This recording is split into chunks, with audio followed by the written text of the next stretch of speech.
Estas son las informaciones de nuestros países y empezamos con el presidente de Ecuador, Daniel Noboa, que dio a conocer que se planea la instalación de 2 bases militares provisionales en la provincia del Oro, fronteriza con Perú y una de las más afectadas por la escalada de violencia en el país atribuida a las bandas del crimen organizado. En una entrevista con Radio Candela, en la provincia del Oro, Noboa comentó que se planea establecer las bases en el municipio de Pasaje y en la localidad de Puerto Bolívar, donde se ubica uno de los principales puertos del país y que es usado por las mafias del narcotráfico para enviar grandes cantidades de cocaína camufladas en productos de exportación.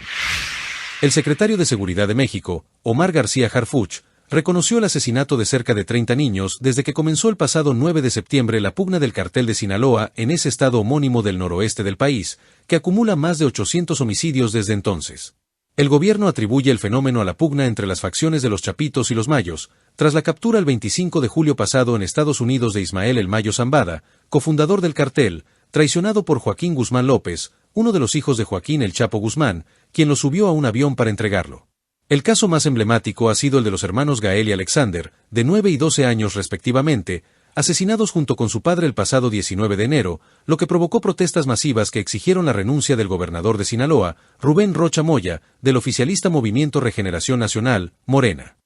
García Harfuch sostuvo que desde el comienzo de la presidencia de Claudia Sheinbaum, el 1 de octubre pasado, el gobierno ha desplegado a la Guardia Nacional en las escuelas, donde no ha habido ningún solo incidente violento.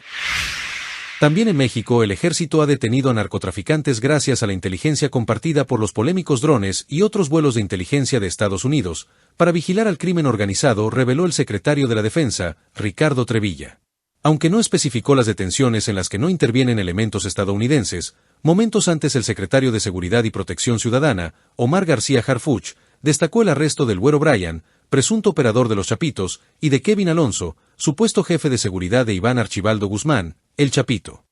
Aún así, el secretario de la Defensa sostuvo que no hay un indicio de espionaje en los drones no tripulados, reportaron la semana pasada medios como CNN y The New York Times como parte de las acciones del gobierno de Donald Trump para vigilar a los carteles mexicanos, a los que ha declarado agrupaciones terroristas. La decisión del presidente argentino Javier Milei de retirar su apoyo explícito a Ucrania en la guerra con Rusia ha generado reacciones en contra de distintos sectores opositores que cuestionaron la política de alineamiento de su gobierno con Estados Unidos. Dirigentes de partidos de centro e izquierda cuestionaron la abstención de Argentina durante la votación a la víspera en la Asamblea General de las Naciones Unidas de una resolución ucraniana respaldada por Europa que exige a Rusia que retire sus tropas del país europeo de forma inmediata. Los críticos señalaron que la bochornosa decisión de Argentina, de abstenerse, supone un giro a la política exterior que está crecientemente condicionada por el gobierno del estadounidense Donald Trump, y calificaron de alcahuete a Milei, quien en repetidas ocasiones se ha declarado un aliado del mandatario republicano. La resolución que invoca una paz justa y duradera en Ucrania, en guerra con Rusia desde febrero de 2022, fue aprobada con 93 votos a favor, 18 en contra y 65 abstenciones, entre ellas la de Argentina y Estados Unidos. Trump busca poner fin rápidamente a la guerra, y viene vertiendo críticas repetidas al presidente ucraniano Volodymyr Zelensky y por no negociar el fin de la misma. El republicano llamó al mandatario ucraniano dictador y acusó falsamente a Kiev de iniciar la guerra.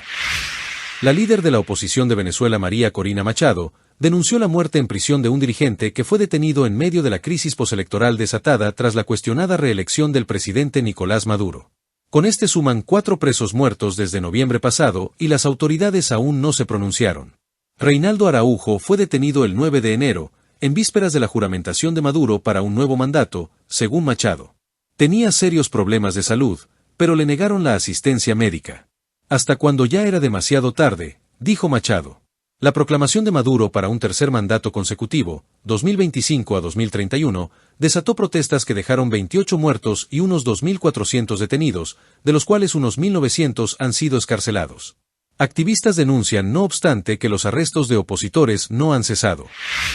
También en Venezuela, se repatrió desde México a 242 migrantes, más de la mitad, mujeres y niños, luego de que el gobierno reactivó un programa para traer de vuelta a deportados de Estados Unidos. Es el tercer grupo de migrantes que llega a Venezuela luego de la toma de posesión del presidente estadounidense Donald Trump, que arrancó su segundo mandato con una ola de deportaciones. La sancionada aerolínea estatal Conviasa buscó a un primer grupo de 190 inmigrantes en Texas, todos hombres, el pasado 10 de febrero, mientras que otros 176 venezolanos detenidos en la base militar de Guantánamo fueron buscados en Honduras 10 días después. Las autoridades venezolanas no aclararon si entre los pasajeros que llegaron de México hay deportados de Estados Unidos. Más tarde, el presidente Nicolás Maduro negó que entre los repatriados haya miembros del temido Tren de Aragua, una pandilla surgida en Venezuela en 2014, declarada organización terrorista por Donald Trump.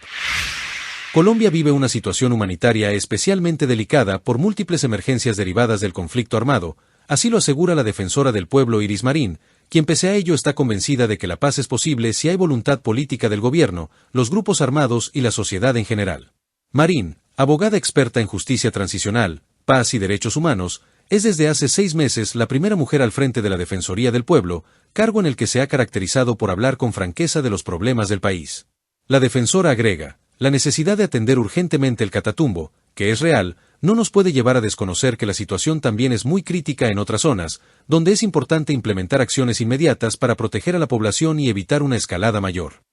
Eso se debe en parte a que ha habido efectivamente una expansión de los grupos armados muy grande en los últimos 5 años, comenzando por el Clan del Golfo, la mayor banda criminal del país, pero también del ELN y las fragmentadas disidencias de las FARC, a lo que se suma que la presencia de la fuerza pública no siempre es tan clara en el territorio.